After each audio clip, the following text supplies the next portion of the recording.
Okay, first interview. I know you just started before. Great. Yeah, so what exactly is Sport for Change? What's it trying to aim to do? Okay, essentially, Sports for Change, the people in it anyway, believe that sport has the power to change the world, essentially. And we've all, in some shape or form, been involved with organisations that are seeing the power of sport to bring people together. And, you know, we live in a country that's so full of so many different cultures and the greatness of that, and also the problems and the challenges that come with that. So we kind of look at sport as a tool where we can bring people together to enjoy that diversity, to have a bit of fun. But, you know, sport should really be a right for everybody. So there's two elements of the work that we do. In Australia, we do our festivals every year where we try and bring a lot of the newer communities that have arrived. So we've got a lot of African teams at the moment and a lot of teams from the Middle East. And with more settled people, we've got an Irish team of people that have been here hundreds and hundreds of years as well. So. And I've forgotten his name, Nick. Yep. You mentioned you're the sort of the head of the organisation? Well, there's a few of us who are the head, but yeah, I kind of talk to people a lot about it, so yeah. And so when was Sport for Change established? Okay, so we're 3 years old. It happened 3 years ago, and as I said, we all have a history of being involved with similar like organisations.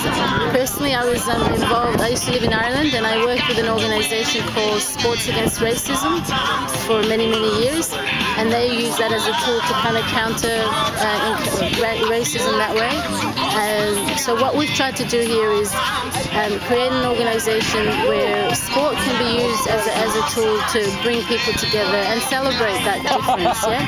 So in terms of what we're doing for that in Australia, the other side of what we do is we have an international aspect of the work we do. We do a lot of fundraising to purchase equipment for young people in developing communities. That's a very important part of the work that we do. Can we pause for a sec? Yeah. Thank you. So,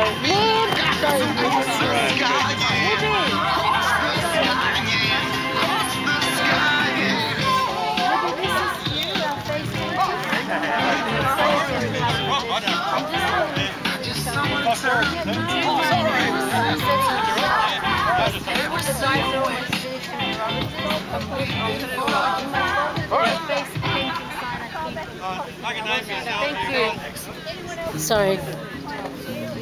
So you definitely find sport is the easiest way to bring different communities together. Absolutely, yeah. You don't need language, breaks down language barriers and stuff. Absolutely, you don't need language. You know, you've got people who speak very little English out there who are playing with people who speak perfect English, and it doesn't matter. Yeah. I noticed on the flyer that there's the logo of the Department of Immigration and Citizenship. Do Yep. they have a role with your organisation? Well, yeah, the role they have, they kindly partly funded us for this festival. So we do this on a very small budget. Everyone that works here and everyone that's here today working is pure volunteers. We're actually not paying anybody to, you know, all the services being provided here are on a voluntary basis.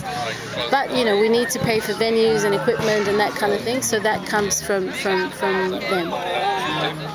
And so how did the idea for this community festival come around? Okay, well, one of the things when a few of us, this group essentially started with 3 people, and we were really wanting to look at doing something with sport, something positive with sport, and really bringing people together. So, you know, the idea came that if we did a festival, we would be able to meet all those things.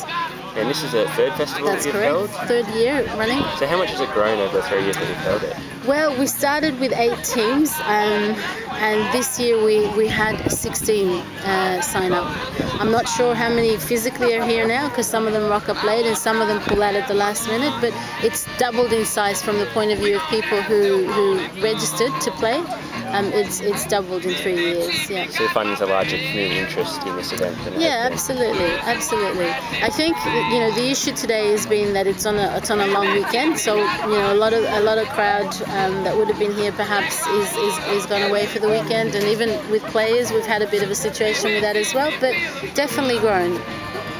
And how do you think the communities participating and the ones who come and see it, how do you think they feel about the event? Well, I know that the boys and the girls that are playing really love the opportunity to play, particularly because I think that the tournament is open to, whilst it's competitive, I guess, because all sport can be, it's not really about winning, it's about coming and having a bit of fun. So, you know, you have people out there who play quite seriously and play every week, and you have people who haven't kicked the ball around in months and are coming for a bit of fun, and that's okay. You know, it's not about the skill or the talent, it's about coming to have a bit of fun. So you get a lot of positive feedback. Absolutely, absolutely. And a lot of the teams keep coming back, you know, so that's saying something in itself as well. You mentioned there were 16 different teams competing this year. Can you tell me a bit about the different backgrounds of that? Certainly. We've got a couple of teams we've got an Ethiopian women's team, which is fantastic.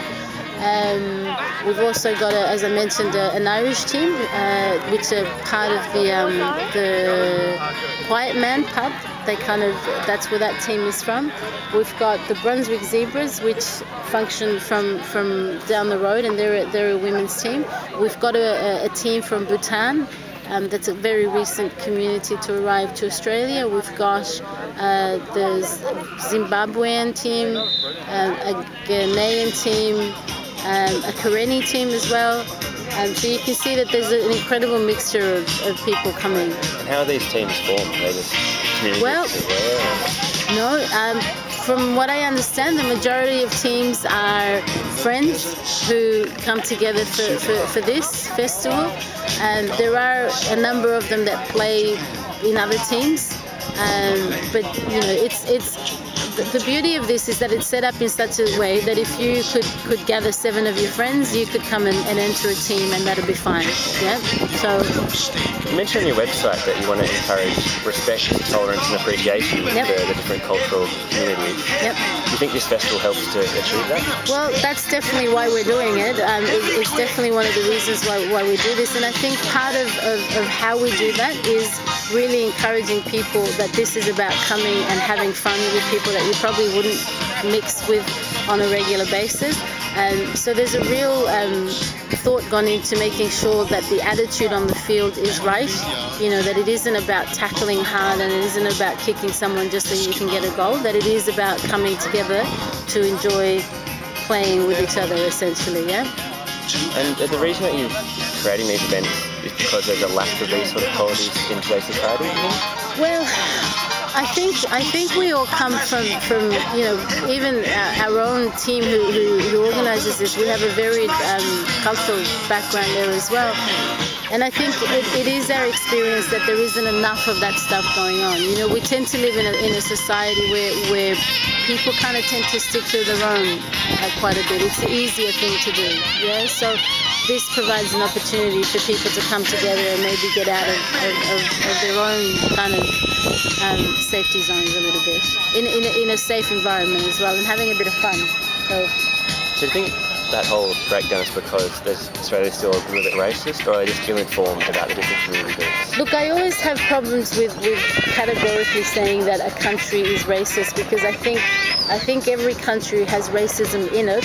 That doesn't make the country racist, if you know what I mean. Yeah. So I think the issue of racism is alive and true, and very much so here in Australia, as it is in any place in the world. You know, there's a lot of fear and misinformation and misinterpretation about things.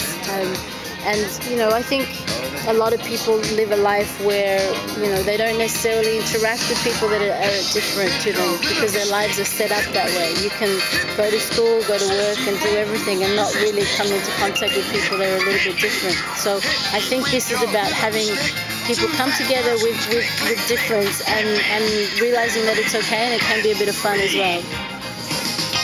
And on a more personal note, what do you most get out of working with Sport for Change and running things such as this?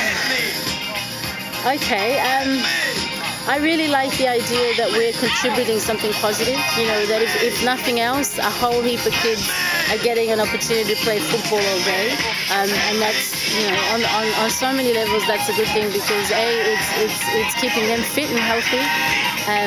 But more importantly, it is, you know, officially promoting this idea that, you know, let's celebrate cultural diversity. Let's be respectful of each other, and let's make sure that we're being tolerant of each other. Yeah. Just finally,